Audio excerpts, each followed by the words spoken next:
Үз хисләреңне күрә белмәү, танымау, аларны бәяли алмау нәрсәгә китерергә мөмкин? Мөнәсәбәтләргә кергән вакытта сәламәт булмаган мөнәсәбәтләр китереп чыгаралар.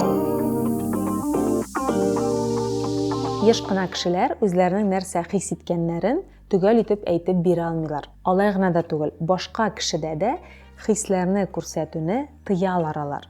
Бу нәрсәдән килеп чыга. Кечкенә вакытта һәрбер бала үсеше дәверендә билгеле бер хисләр белән таныша.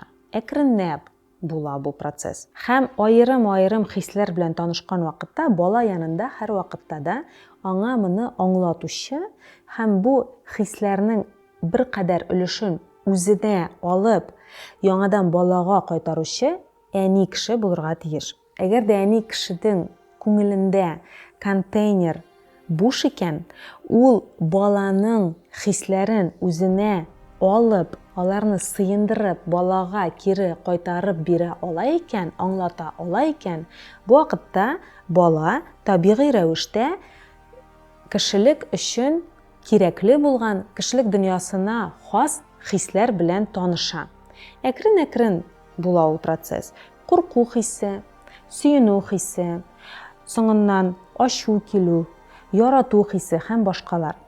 Ләкин кызганычка каршы бала вакытта, балалар янында һәр вакытта да хисләрнең нәрсә икәнлеген, аларның нинди булуын аңлатып бирердәй олы кешеләр булмый. Бу очракта балалар хисләрдән ябык, яисә хисләрне сизә белми торган, туя белми торган булып үсеп җитәләр. Шулай итеп без инде олы яшьтә хисләр белән бөтенләй таныш булмаган кеше белән очрашабыз. Нинди генә хис күтәрелсә дә, ачу хисе булырга мөмкин, курку хисе булырга мөмкин, борчылу хисе һәм шулай ук ярату хисе. Бу хисләр күтәрелүгә кеше үз эченә каплана, йомыла. Ул хисләрне күрсәтә белми, аны өйрәтмәгәннәр. Һәм ул хисләре белән үзе дә таныш түгел.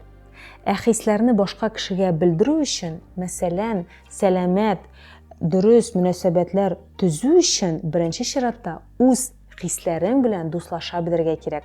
Аларны күрә белергә, аера белергә һәм дөрес итеп күрсәтә белергә кирәк. Ләкин кешенең психикасы кайчан гына булмасын, нинди генә яшьтә булмасын, шактый сыгылмалы һәм олы кешеләр үзләренең хисләре белән теләсә кайсы вакытта таныша башларга мөмкин. Моның өчен кечкенә генә бер күнегү турында сөйләп китәсем килә.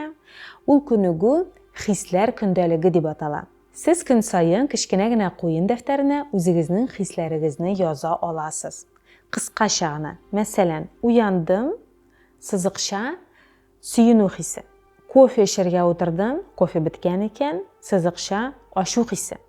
Урамга чыктым, кар яуган, мәсәлән, сызыкча борчылу хисе. Менә шулай кыскача гына вакыйга хис. Шундый куен дәфтәренә хисләрегезне язып барыгыз. Бу безгә нәрсә өчен кирәк? Беренче итеп сез хисләрегезне атый башлыйсыз, алар белән элемтә булдырасыз. Һәр кешедә дә хисләр бар. Еш кына алар белән элемтә өзелгән була.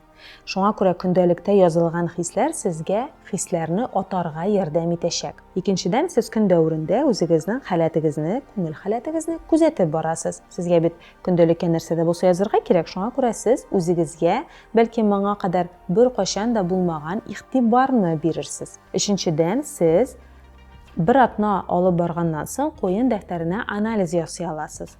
Кайсы көннәрне, кайсы вакыйгаларда, кайсы урыннарда мин нинди хисләр белән очраштым икән? Миндә нинди хисләр туды икән? Шулай итеп сез үзегезнең гомуми күңел хәләтегезне, эмоциональ хәләтегезне күзаллый аласыз. Бу көндөлекне теләсә кайсы вакытта алып барырга мөмкин, аны кич белән утырып та язырга мөмкин, көн дәверендә теркәп барсагыз да була. Шулай ук телефонга гына язып барсагыз да була. Телефонда хәтта шундый махсус мобиль кушылмалар да бар. Үзегезнең эмоциональ хәләтегез белән танышып, эмоциональ хәләтегезне күзәтеп торыгыз. Кешенең эмоциональ хәләте аның хисләр төрлелегенә дә бәйле. Шулай итеп, хисләрегезнең булуын, аларның төрле булуын таныгыз, күрегез, күзәтегез. Шул вакытта эмоциональ хәләтегез дә яхшы булыр.